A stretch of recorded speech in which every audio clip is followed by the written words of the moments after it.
Ramai orang yang jumpa pintu taubat dalam kegagalan. Ramai orang yang dia jumpa jawapan bagi persoalan hidup dia bukan ketika dia di puncak, tapi ketika dia di titik terendah dalam kehidupan.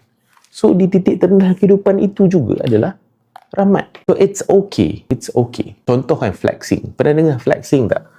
So ramai orang dia rasa dengan dia flex itu okay. So flexing ni ataupun kita nak menunjuk-nunjuk ni, dia bukan perkara yang dianjurkan dalam agama. Sebab kita gagal, kita pilih untuk puasa. Sebab kita gagal, kita dah cuba macam-macam tapi tak jadi, kita pilih untuk banyakkan sedekah, kita banyakkan sujud, kita banyakkan buat baik contoh.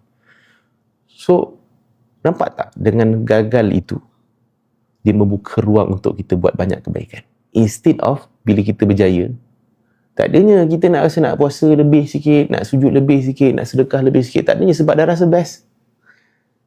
Alright?